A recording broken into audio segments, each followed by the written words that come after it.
본격적으로 시작을 해보도록 하겠습니다. 황유현 팀장님 나와 계십니다. 어서 오십시오. 네, 안녕하십니까. 네, 처음 뵙겠습니다. 네, 저희 방송은 처음이신데, 네.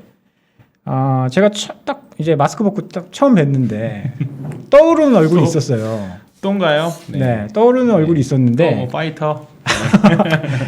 저는 사실 영화 배우로 생각했는데 네. 키도 엄청 크시고 몸도 좋으시고 그래서 네. 영화 배우로 생각했는데 본인 입으로 김동현이라고 오늘 아니 뭐 주변에서 그 말 제일 많이 최근에 들어서 많이 들었습니다. 아, 그러셨어요? 그래서 그냥 그랬었어요. 오늘 UFC에서 네. 그 다른 선수들 뽀개듯이 오늘 시장 네. 확실하게 정리를 좀 알겠습니다. 해 주시길 네네. 바라겠고요. 오늘 네. 시장은 괜찮았죠? 오늘 의외였다고 해야 되나? 네. 상대적으로 강한 모습을 좀 보여줬습니다. 오늘 코스피는 0.1% 사실 올랐고 네. 오늘 시장이 좋았다라고 느끼는 이유는 코스닥의 상대적인 강세 때문에. 되게 많이 올랐어요. 그렇죠. 코스닥이 오늘 1.6% 정도 올랐으니까 지수가 이 정도 올랐으면 개별주 거의 곱하기 2배 정도 하잖아요. 네. 그러니까 그동안 많이 빠졌든 뭐 추세가 좋았든지 간에 뭐 오늘 종목들 중에서는 뭐 큰 상승이 나왔던 종목들도 좀 있었고 개별 종목으로는 뭐 한 평균 한 2에서 3%씩은 충분히 올랐을 거라고 봅니다. 만약에 오늘 안 오르는 종목이 있다면 최근에 좀 너무 많이 올라서 맞아요. 조금 이제 상대적으로 좀 조정이 나오는 정도거나 네. 아니면 시장에서 완전 잊혀진 정도거나 그 두 개 중에 하나일 건데 만약에 후자라면 조금 이제 리밸런싱을 좀 고민을 해 보셔야 되는 종목일 수도 있습니다. 그래서 그런 종목들은 앞으로 한번 잘 손절일지라도 한번 잘 고민을 해 보셨으면 좋겠습니다. 그러면 네. 그거 구분 어떻게 하죠? 구분이요? 네, 내가 갖고 있는 종목이 잊혀졌구나. 잊혀졌구나. 네. 이게 그게 중요하거든요. 오늘 특징 중에 하나가 뭐냐면 오늘 시장이 좋았다라고 느끼는 거는 오늘 과대 낙폭주들이 일시적인 반등을 했거든요. 네. 그러니까 오늘은 뭔가 그동안 소외받았던 개별주들이든 아니면 뭐 과거에 주도주였던 섹터들이든지 간에 뭐 2차전지나 게임이나 여러 가지 섹터들이 오늘 좀 약간 반격다운 반격을 좀 했어요. 근데 이것도 아니었다라고 하면 시장에서 좀 잊혀진 거라고 보여도 되죠. 되게 무서운 건데 제일 무서운 게 사실 소외주거든요. 네. 소외 이제 그런 종목들일수록 사실 개별주일 가능성이 높습니다. 개별주. 그러니까 시장 어느 한 섹터에 속하지 않고 오히려 시장이 주도주가 없을 때 강한 모습을 보여주는 종목일 수도 있지만 반대로 시장에 오늘처럼 뭔가 수급이 제대로 뭔가 외국인이든 뭐 개인이든 뭐 개인 주포든지 간에 들어왔을 때 반등이 없으면 향후에도 안 좋을 확률이 굉장히 높기 때문에 네, 그런 부분들은 좀 고민 좀 해보셔야 됩니다. 네. 사실 무풀보다 악풀이거든요. 네. 방송에서도 관심이 없는 게 제일 무서운 거예요. 제일 무섭죠. 네. 네. 그러니까 여러분들도 채팅창에 글 좀 많이 올려주십시오. 제 욕하셔도 되고요. 네. 그러니까 글 좀 많이 올려주시고요. 네. 오늘 이사님은 어떻게 보셨어요, 시장? 네, 뭐 두 가지 정도 얘기가 있었던 것 같습니다. 일단은 3월 금리에 대해서 우려감이 조금 희석이 됐고 네. 이제 한 2주 정도 남았잖아요, FOMC가. 그게 첫 번째고 두 번째는 MSCI 얘기가 좀 있었던 것 같아요. 네. 그 두 가지 조합으로 봤을 때 기존에 많이 빠진 성장주 쪽으로 사람들이 관심을 많이 가질 수 있는 성장주 쪽으로 좀 매기가 좀 있지 않았나 뭐 이런 생각을 저희들은 했습니다. 아니 MSCI 그 러시아 빠지고 그 얘기 있었잖아요. 네, 그죠. 러시아 빠지고 돈 들어오면 대형주가 올라야지 그렇죠. 코스닥이 네. 올라버려. 이제 왜 그런 거죠? 코스닥의 이제 대형주 중에서 아. 이제 MSCI 비중이 거래량 대비 좀 높은 것들이 있어요. 그런 것들 중심으로 실은 오늘 기관들이나 외국인 수급이 좀 잡히는 것들이 아마 있었을 겁니다. 그래서 이제 추가로 최근에 이제 게임 쪽이나 뭐 이쪽에 보면은 코인 상장했던 종목들 네. 이런 게 좀 시세가 좀 난 것들이 있거든요. 그런 것들로 온기가 좀 퍼졌다고 보시면은 좀 이해하기 편하실 것 같습니다. 그렇군요. 그러면 황 팀장님 다시 여쭤보면 네. 이제 코스닥 가는 건가요? 과거 한 1년 정도 최근 사례에 보면 네. 사실 지수나 거래대금이 좀 많이 늘었기 때문에 조금 과거 한 2020년 코로나 직전이랑 지금이랑은 조금 그 수급에 있어서 해석을 좀 다르게 보고 있는데요. 최근 1년 동안 봤을 때 제가 기준으로 봤던 게 코스닥 한 3천억 정도 3천억 정도의 외국인 매수가 들어오면 작년 2021년 기준으로 했을 때는 일단은 한 달이든 또는 몇 주든지 간에 좀 단기적인 반등이 좀 나왔거든요. 일단은 1월 달에 시장은 많이 밀린 상태에서 일단은 올라갈 수 있는 선결 조건이 뭐 대외적인 뭐 금리든 뭐 이런 전쟁 리스크든지 간에 외국인이 일단은 한 2,500억 이상만 사주면 네. 일단 한번 반격 신호다 이렇게 봤는데 2월 중순경에 한번 2,600억인가 한번 매수 들어온 게 있었고 네, 2월 16일날 2,800억 그렇죠. 2,800억 있었고 지난주에 400억. 네, 400억. 네. 그 두 개 있었거든요. 네. 근데 이게 어떤 의미냐면 코스닥이 코스피의 한 6분의 1 정도 수준입니다. 네. 그러면 이거를 코스피 정도로 환산하면 외국인이 코스피에서 2조 정도 매수했다라는 그런 개념으로 전 접근을 했거든요. 네.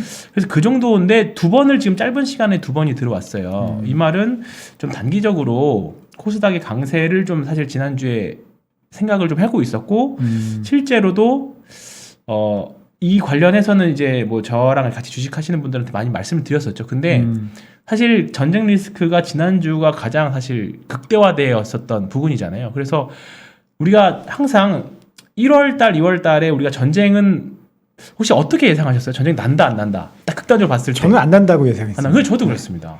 시청자 여러분 죄송합니다. 아니 네. 근데 이거는 대부분 다 안 난다라고 보셨을 거예요. 대부분. 그게 정상적인 그렇죠. 사고 정상적인 사고 방식이죠. 방식이었죠. 그래서 막상 침공한다고 했을 때 와 이게 나는구나. 2022년도에 미사일이 떨어지는구나.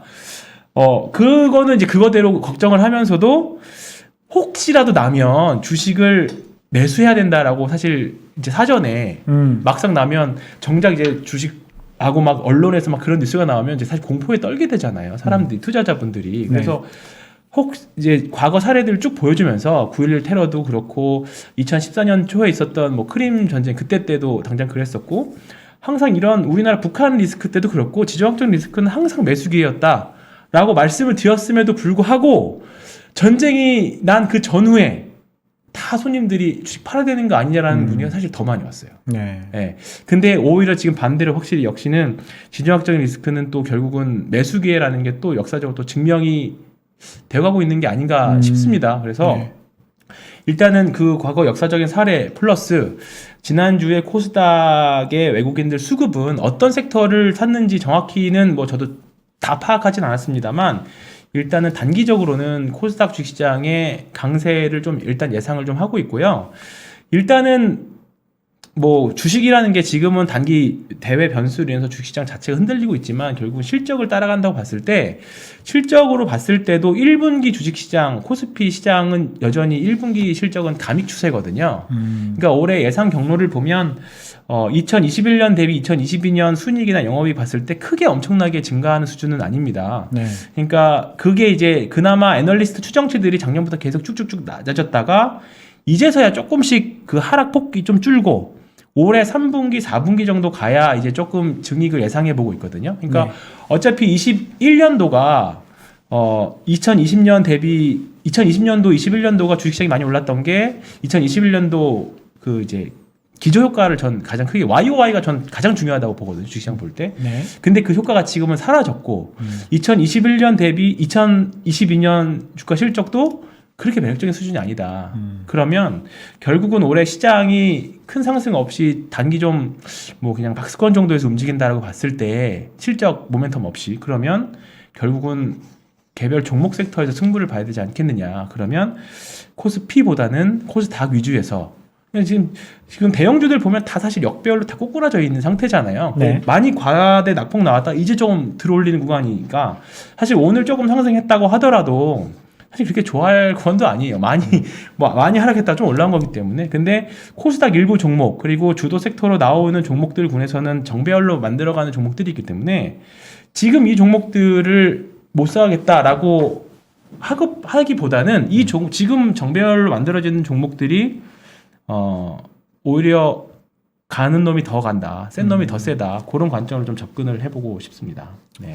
뭐 정리를 해보면 올해 뭐 이익 추정치가 그렇게 좋지 않으니까 네. 개별 종목 시장이 될 거다. 그러면 상대적으로 코스피 같은 뭐 대형주 있는 시장보다는 코스닥이 조금 더 유리하다. 네, 그렇습니다. 그리고 센 놈이 더 계속 갈 거다. 그렇죠. 네. 뭐 사실 주식시장이 센 놈이 계속 셌던 네, 것 같아요. 그죠. 네, 네. 그런 시장이 계속 됐었던 그러니까 것 이게 같고. 신고가 매매를 저도 이제 뭐 무조건 다 모든 포트에 신고가를 추천드리고 그러지는 않지만 신고가가 사실 뭐 최근에 보면 오늘은 조금 하락했습니다만 이제 기판 종목들 뭐 심택이나 네. 뭐 심택. 코리아 서키트 네. 이런 종목들 그리고 지금은 좀 떨어졌지만 2차전지 주식들 보면 네. 사실 작년 이맘때까지 까지만 해도 신고가였는데 계속 그 신고가를 계속 써내가잖아요. 네. 그러니까 뭐 저는 이제 기본적으로 접근할 때 4주 신고가부터 접근해서 들어가는데 4주. 4주. 그 이유가 있을까요? 왜 굳이 4주 4주라고 하는? 4주는 그 미국의 유명한 추세 추종 투자자 중에 혹시 리차드 모릅니다. 데니스라고 전담 모르십니까? 이사님 아세요? 터틀 트레이딩. 터틀 아시죠? 하시는 분. 네. 되게 오래되시지만 맞죠. 네. 네, 아. 그분이 기본적으로 제시를 하는 게 4주 신고가거든요. 그러니까 저는 항상 말씀드릴 때 4주 신고가도 사실 많이 올라 있는 상태예요. 최근에 오늘 같은 경우에 올라왔던 게 조선주 섹터들, 기자재 섹터들인데 4주 신고가에서 못 사면 내 계좌에는 52주 신고가 종목이 있을 수가 없어요. 그렇죠. 그죠? 4주부터 시작하니까 4주, 네. 5주, 6주, 52주 네, 그렇죠. 가는 거니까. 거니까. 근데 대부분의 투자자분들은 다 바닥에서 사가지고 음. 내 종목이 4주 신고가 가고 그게 뭐 반기 신고가 가고 50주 신고가 가기를 기대를 하는 건데 그거를 찾기가 사실 굉장히 어렵고 네. 바닥이라고 생각해서 샀는데 떨어지는 게 계속 떨어지는 음. 경우도 굉장히 많잖아요. 바닥인 줄 알았는데 지하실 나오고 네. 너 지하 10층 가고 그런 네. 케이스도 많기 때문에 저는 조금 비싸게 사더라도 이때 추세를 돌고 신고가를 만들어내는 종목들 대신에 이제 신고가 가는 종목들은 좀 이제 리스크 관리는 당연히 잘 해야 되지만 그런 쪽 섹터에서 조금 접근해야 되지 않겠느냐. 근데 지금 4주 신고가를 가는 종목들이 최근에 보면 에너지 관련 주식들이 그에서 사실 더 크게 슈팅이 났었고 네, 네. 뭐 코로나 때도 사실 마찬가지였죠. 다른 종목들 다 무너질 때 코로나 관련 주식들, 뭐 진단 키트들, 뭐 치료제 관련 주식들이 다 시장에서 다 대비 우월한 성과를 냈던 게 결국은 다 신고가를 냈던 종목들에서 나왔거든요. 그러니까 신고가 종목들은 제가 매일 장 마감하고 하는 것들은 그날 4주 신고가가 뭐가 나왔는지 그리고 이게 신고가가 나왔는데 돌발 이슈로 나온 건지 아니면 이게 시대를 관통하는 패러다임을 동반한 신고가인지 그런 것들을 좀 살펴보거든요. 그래서 지금 뭐 조선주도 그런 것 같고 뭐 로봇 주식도 좀 단기 모멘텀이 좀 있는 것 같고 그다음에 지금 방산 주식들이 네. 대표적으로 우주항공이 방산 주식들이 원래는 그 매수의 개념이었거든요. 왜냐하면 그렇죠. 우리나라 국방부가 원래 수주처였잖아요. 근데 작년부터 이제 어디죠? 하나 에어로스페이스가 자주포 수출을 호주에 수출을 네. 하고 그 다음에 올 초에 이제 아랍에미리트에다가 천국도 수출했잖아요. 네. 이게 우리가 이런 사례를 굉장히 많이 겪었어요. 옛날 2013년 14년도에 CJ그룹주가 국내에서 햇반 팔고 고추장 팔고 뭐 극장 같은 거 다 국내에서만 하다가 그때 한류 열풍 타면서 중국으로 쫙 뻗어나가면서 이게 밸류에이션이 확장됐잖아요. 네. 지금 우주항공 섹터들이 저는 그렇다고 보거든요. 방산주들이. 그러니까 방산주들이 기술도 인정받았고 우리가 성장주라고 보면 금리 인상기 때 사실 성장주가 부러지는 거 아니냐 쉽지 않냐 하는데 금리 인상기에는 뭐 경험에서 보면 아시겠지만 사실 주식이 부러진 적은 없잖아요. 그렇죠. 한번 일시적으로는 충격이 있을 수 있지만 연준은 경기가 방어할 수 있을 만큼까지 금리 올립니다. 그러니까 오히려 금리 인상을 최정점에서 내려올 때가 조심해야 되거든요. 그러니까 우리 과거 2015년도에도 그때도 금리 제로금리에서 한 번 올렸고 그때도 2015년 말에 한두 달 정도 고생했어요. 그러다가 2016년 17년도까지 주가는 상승했고 오히려 금리 정점이었던 18년 초부터 금리 정점 18년 말에 나왔지만 오히려 금리의 한 7분응선 넘어갔던 2018년 초부터 주가는 쭉 내려오기 시작하거든요. 근데 지금으로 치환해서 보면 지금이 2015년 말에서 2016년 초 정도 되는 것 같아요. 그러니까 그래서 저는 다음 주에 이제 이번 주 지나고 나면 지정학적인 리스크가 어느 정도 조금 해소가 되면 당연히 시장은 이제 FOMC 쪽으로 갈 겁니다. 그렇죠. FOMC 가면 저는 그래서 빨리 금리 인상 해버렸으면 좋겠어요. 네, 하고 그냥 우리 흔히 말하는 불확실성을 제거해버리고 그리고 나서 이제 조금 시장을 보면 그러면 이제 우리나라 대선 이제 3월 다음 주 지나면 우리나라 대선 끝나죠. 네. 그 다음에 FOMC 3월 중순 되면 FOMC도 지나가죠. 그 다음에 선물옵션 동시만기도 지나갑니다. 그리고 우크라이나 이슈도 어느 정도 해결이 돼요. 네. 그러면 해결되는 거 맞습니까? 주식시장에서는 해결될 것 같아요. 저는 그냥 한 달 정도 고생한다 이렇게 과거 사례 봤을 때. 네. 보면 그러면 굵직한 이슈가 일단 4개가 지나가고 그러면 그 다음에 새로운 정부 들어서서 어쨌든 뭔가 의지를 보여줄 겁니다.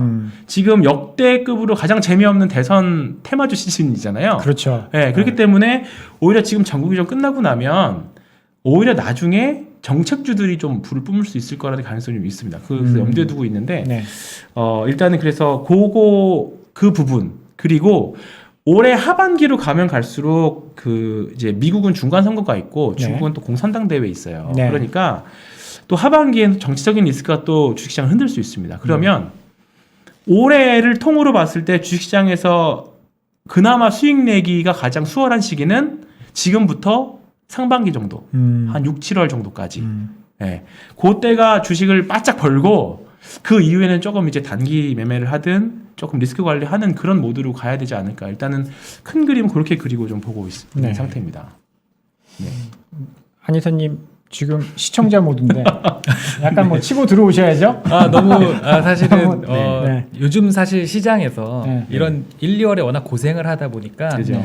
이제 지금 3월부터는 좀 해야 되지 않느냐 분위기가 네. 분명 있어요. 있어요. 그리고 네. 말씀하신 이제 하반기까지를 봤을 때 지금 주식을 안 하면 언제 돈을 네. 버냐 뭐 이런 시각과 더불어서 그럼 뭘 해야 되느냐 봤을 때 이제 정책도 말씀하셨고 네. 여러 가지를 말씀하셨기 때문에 그 부분에 되게 동의하고 있었습니다. 그렇군요. 네. 이제 지정학적 리스크가 끝나고 FOMC 봐야 된다 그런 말씀은 이제 다다음 주죠. 다다음 주. 다다음 주.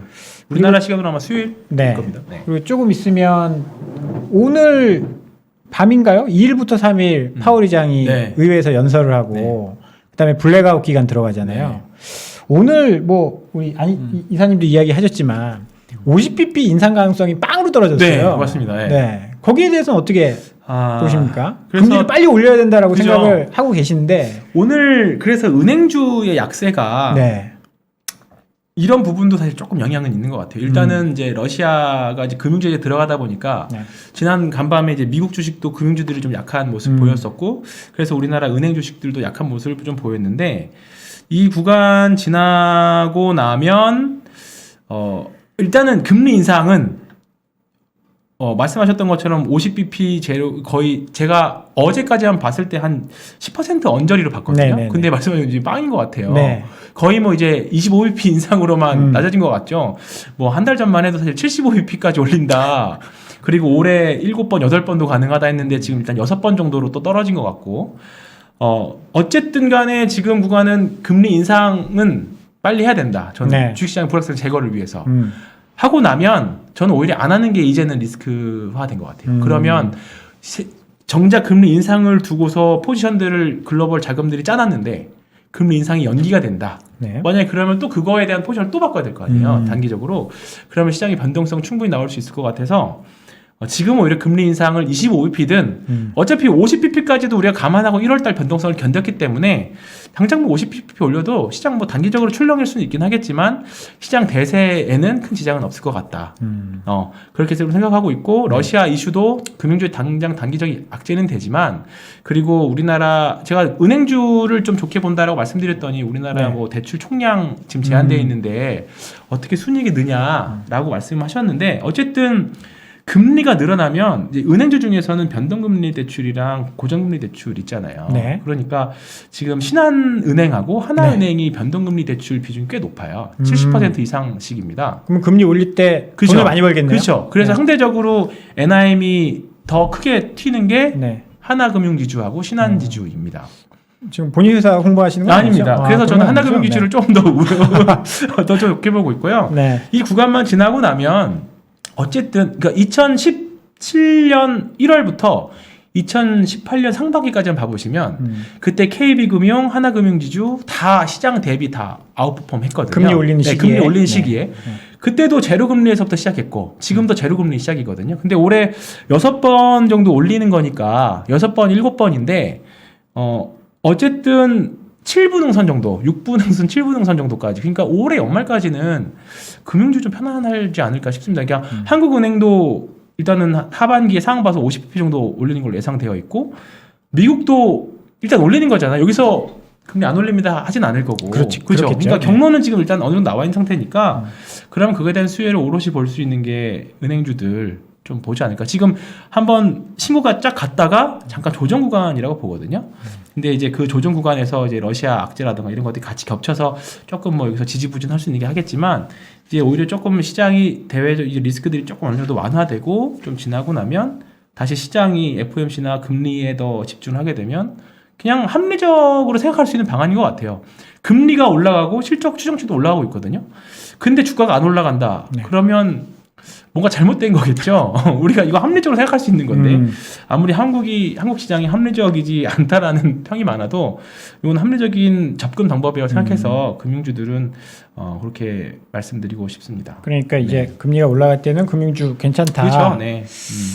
아 저는 뭐 사실 이사님 뭐 네네. 하실 사실은 말 이제 있나요? 한 일주일 안 됐죠. 일주일 안 된 사이에 이제 금융 변수들이 사실 조금 고민되는 지점들이 조금 있습니다. 아까 말씀하셨듯이 이제 52p 금리 인상 확률 자체가 빵으로 떨어졌잖아요. 네. 근데 이제 최근에 보면 한 2주 정도까지만 해도 유가가 막 저렇게 100불 넘어서 올라가면 이제 금리가 막 튀면서 시장 조정 나오고 했는데 지금은 금리도 어제까지 보면은 급락이 나오고 급락했어요. 있고 그렇죠. 네. 네. 유가가 고공행진을 지금도 계속하고 네. 있고 그러니까 그 변수가 되게 사실 모순된 상황이거든요. 네. 이게 뭘까라는 고민이 사실 있어요.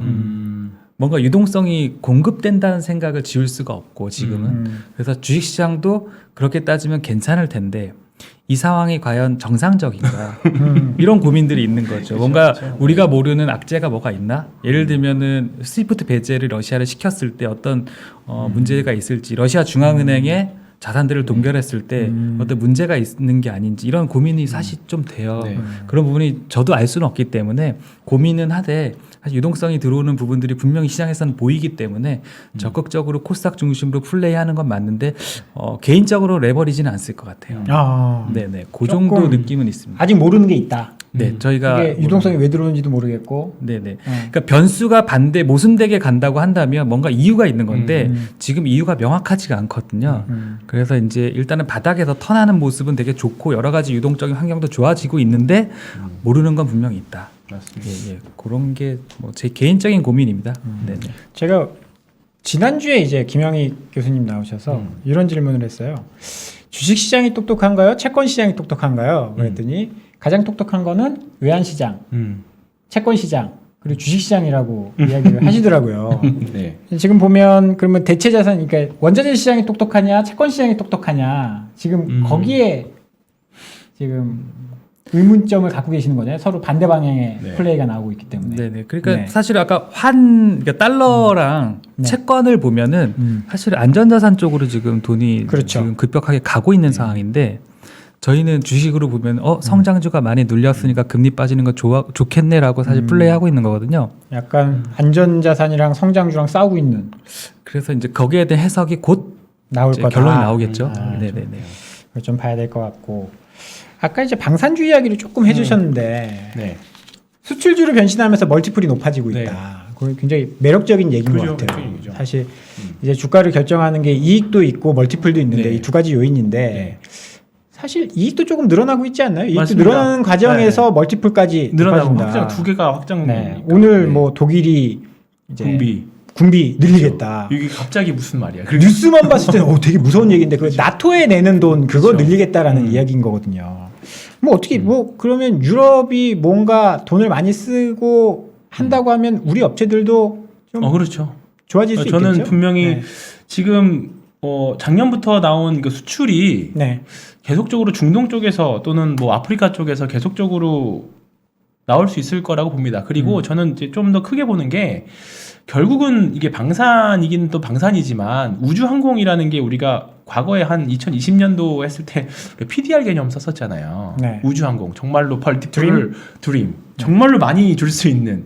근데 이제 우주항공 섹터가 이제 작년이랑 한 10여 년 전이랑 지금이랑 좀 다른 게 과거에는 이제 우주항공 개발 프로젝트 이런 것들을 보면 뭐 나사가 주도한다던가 뭐 국가 주도의 산업이었어요. 근데 이제는 이제 우주 일단 뭐 달까지는 못 가더라도 이제 우리 이제 지구 뭐라 그러죠? 잠깐 네. 승층권 정도 가는 네. 지구 공격. 가는 건 뭐 버진 네. 갤럭틱이나 네. 그다음에 뭐 스페이스X나 다 가잖아요. 민간 항공사들이. 그리고 이번에 진짜 몇십 년 만에 추진한 아르테미스 프로젝트에서도 그 나사에서도 스페이스X다가 일부를 민간에 위탁을 했다고 하거든요. 그러니까 이런 부분들이 점점 공공 측면에서 이제 민간 영역으로 점점 내려오고 있습니다. 그렇기 때문에 이런 부분들에 대한 수혜 그리고 우리나라가 작년에 한미 미사일 방호 지침 조약이 해지가 됐잖아요. 네. 그 이후부터 사실 본격적으로 수출이 나오기 시작한 거거든요. 이런 부분들이 한국 방산 주식들의 멀티플을 충분히 앞으로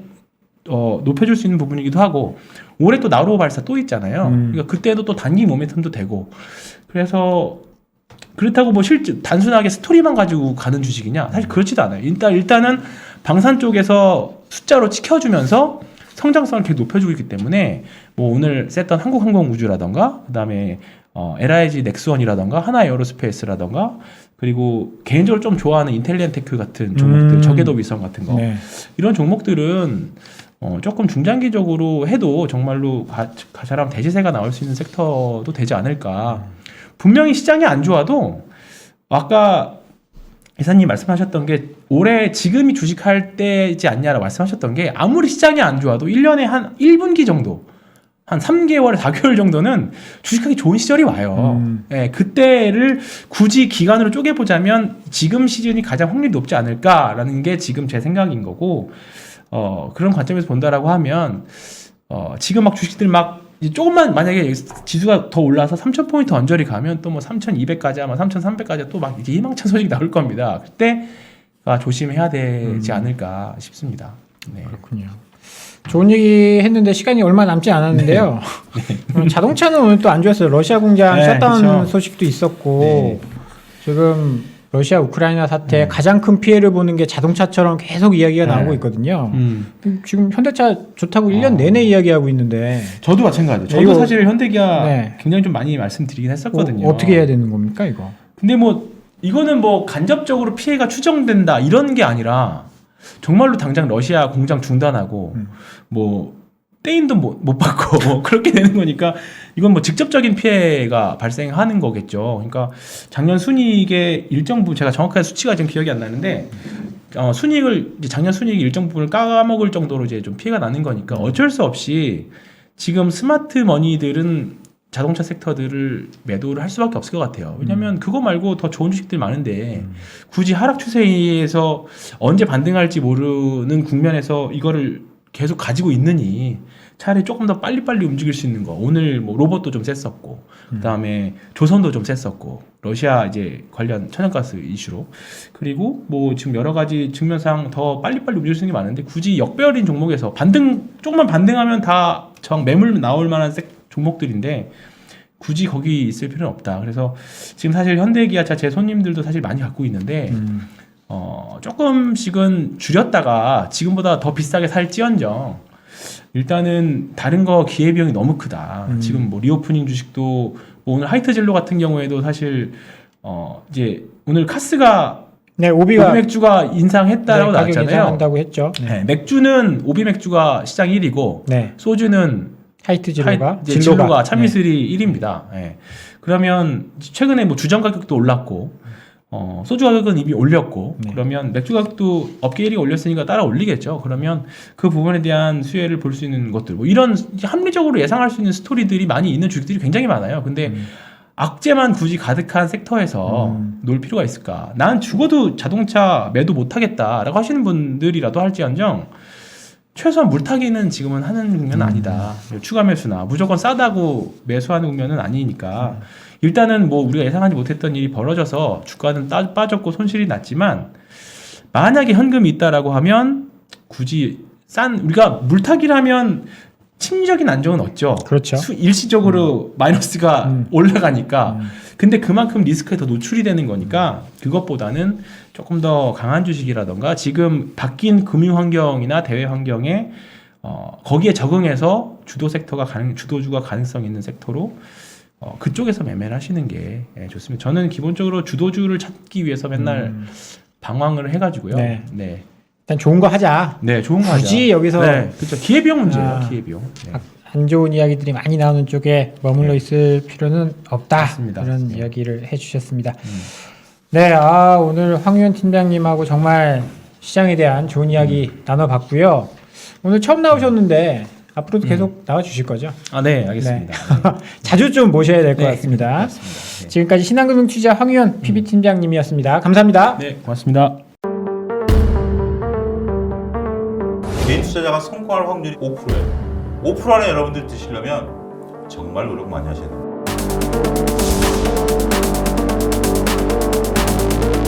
2022년도에 시장의 줄거리를 잡을 만한 얘기들 이런 것들로 충분히 채웠는데 물론 소장님의 뷰와 제 뷰는 또 다릅니다.